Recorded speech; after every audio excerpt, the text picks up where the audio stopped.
Hello everyone, and today we're going to take a look at God of War running on just the E cores.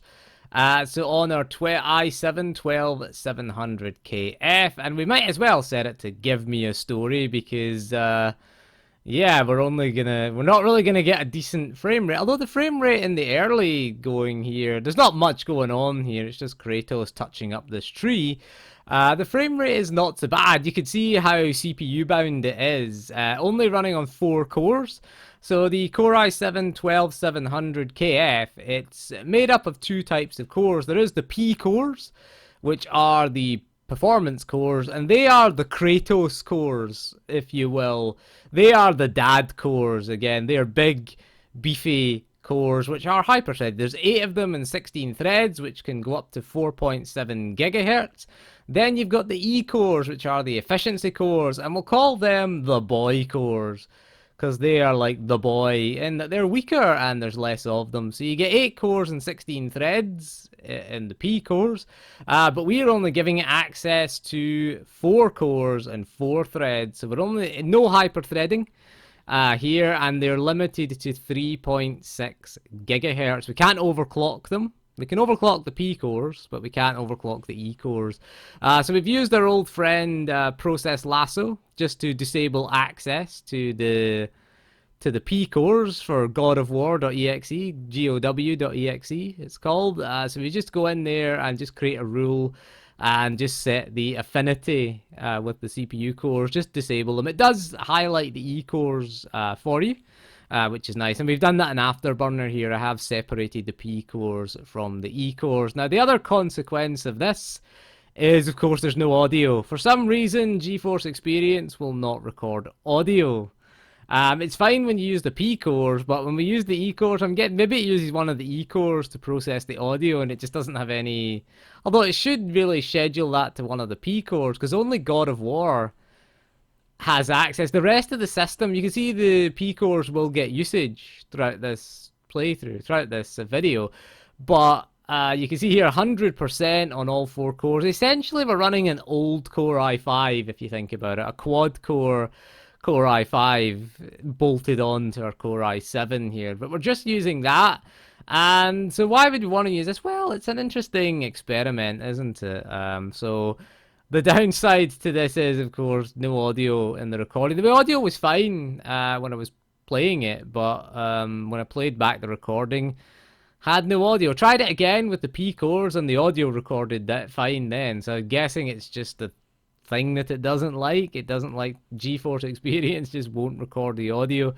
Maybe it thinks there's nothing there to process the audio, but that is a bit strange. That is a bug there that we've introduced to it. Again, it's technically my fault. I'm guessing it's not expecting you to just use the E cores. So frame rate it's actually alright in terms of frame rate. So we're running 1440p and ultra settings, no DLSS, simply because we're just never going to be GPU bound. So there's no point in DLSS. If anything, look at that. We're dipping into the 30s now, into the 40s. Oh, that's big spikes. See, as you travel, the game loads, because the game loads in advance. So that's probably what it was doing there. It's 100% on all cores, and we're having frame rate issues. This GPU usage isn't that high. It's kind of 60-70% GPU usage. So we're not GPU bound. So what we'll do is we're going to play this up until the... We'll play it up until the boss, where you fight the first boss in the game. We'll do that, okay? Okay, so we have just skipped ahead to combat, really, because we've got no sound, so we can't really watch through it all. Let's have a look at combat then, and we'll fight the big, sort of first big boss in the game. The recording is getting a bit glitchy. I've noticed that it just actually stopped recording because it was just so CPU bound. I don't know why GeForce Experience can't use the P cores, because there's 8 cores and 16 threads available to GeForce Experience. I don't know why it's... Maybe it just likes to use the E cores. We could have changed it in Process Lasso just to give it access to just the P cores. So maybe it's trying to run that and GeForce Experience as well on these E cores. But let's check out combat then. Better than the PS4, I would say, because the PS4 really struggled to hit 30 FPS. The PS4 Pro was a bit better at hitting 30 FPS.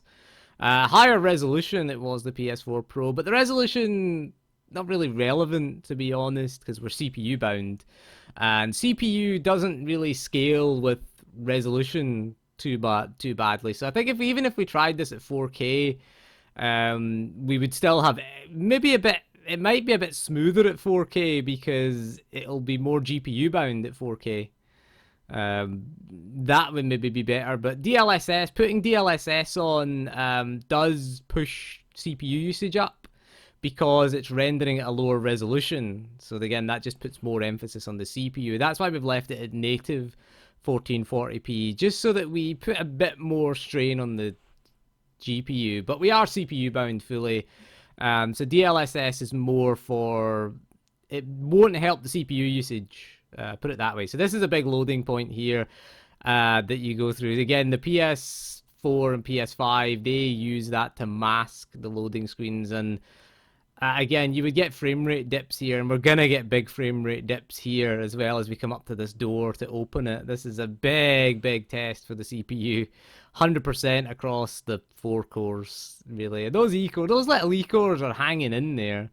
The CPU temperature is pretty good, though. If you wanted to be efficient and reduce your carbon footprint, maybe playing on the E-cores, but that is a bit pointless. You might as well just buy like an old Core i5, like buy a Skylake CPU or something like that, or a Haswell i5 if you're gonna do that anyway. If you're gonna want 4 cores and 4 threads. I suppose you're better off with that than buying something like a 12700K. Interesting, if we had the 12900, we'd have got 6 cores because it's got 2 extra E cores in there. So let's go see how combat does then. Let's go chuck our axe at these dudes. These Draugr here, and then whoa, my shield was delayed there. The frame rate just isn't smooth. It's dipping below 60. I wonder if we put a 60 FPS cap in, it would maybe help it, but we're going below 60, so I don't think so. So I don't think a quad-core CPU is really good enough. The advantage of having like a Skylake i5, it's really slowing down there. It's really getting unplayable in combat. There's too many enemies, and see, there's more enemies than the last time, so that is pushing the CPU. We're running... Whoa, 8 FPS. That enemy was loading in as well, so... as we were running to get the health stone there, the enemy was running in. So, not really playable. Horribly CPU bound, but we did create this CPU bottleneck ourselves. So, we're not going to go do any of the treasures or anything like that, because I'm not going to save this. I just started a new save. We'll play to the boss. And let's go, Atreus. Don't be so impatient. Oh, damn boy. We're running on the boy cores here, as I said earlier. But yeah, the recording got all weird there. So sometimes we're getting frame rate stutter, sometimes we're getting just the recording going bad. There you go, give him his bow back. There you go, boyo. But again, it's weird having no sound. It's just kind of weird. We've got the subtitles on at least, so that's good. We're gonna fight the big ogre thingy. Celebrating murdering an innocent animal. That's the sign of a psychopath. Just saying, you know. It's all very well hunting for food, but you know, Atreus is quite happy there. Boy, as he's known. Took me a while to remember his name. I just kept referring to him as Boy. That's what Kratos refers to him as throughout most of the game. Interestingly enough, I do have a God of War 3 video coming up soon. We've got God of War 3 on our PCS3, and it runs about as well as this, to be honest. Bit worse than this, actually, but it does run on the P cores, though, and it is emulation, but it is actually playable, strangely enough, so we will take a look at that. Yeah, big frame rate spike there, big frame time spike on the graph there. But yeah, so other than that, it's playable, but I wouldn't recommend it. That's really my conclusion to that. So we'll fight the big thing when he grabs the deer. That's our deer. We murdered that deer for training purposes, you know. And Atreus was happy about it. So that's not a good future sign for young Atreus here. I have finished God of War. I finished it on the PS5 in October. I finished it then. I finished it back in October. But I'll probably do a playthrough of it again, because the PC version is really decent. It is very CPU heavy. So if you have a quad-core CPU, if you could overclock it, you could probably push it beyond 3.6. But as I said, we can't overclock the E-cores on this. Very little point. We're giving Atreus back his bow. Let's go kick his ass, then. Defeat whatever that... I'm calling it a big ogre thing. Like, that's what I'm calling it. Chuck an axe at it, right in the head. Suck my axe. Get him, boy. Fire some arrows at him, boy. That's it, boy. Whoa, oh, I took a hit there. Wow, chuck my axe at him again. There's a health stone there. Give me my axe back. Ooh, frame rate dip as it has to load the animation of the... A lot of animation here. Nah, this is a test. It's still above 60 though. So yeah, playable. I wonder what happens when you go to the big open area, like the big open area when you're in the boat with Boy. I wonder what happens there. Well, let's go murder this idiot. Punch him. Let's do some punching before we recall our axe. Let's recall our axe then. He's attacking Boy. He was attacking Boy there. Leave me alone. Leave Kratos. Nah, that's not like Kratos. Kratos isn't. Interestingly, this is my favourite God of War game because it doesn't have QuickTime events. The lack of QuickTime. I was playing God of War 3 and Jesus Christ, from that era of QuickTime events. See, this would have been a QuickTime event in like the previous God of Wars.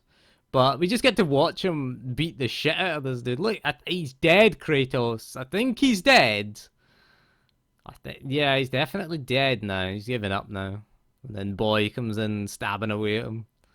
Right, so anyway, there you go. E-cores, it is possible to run it, but don't. There you go. So that is all for this video, so thank you for joining me, and we'll see you again soon, and goodbye.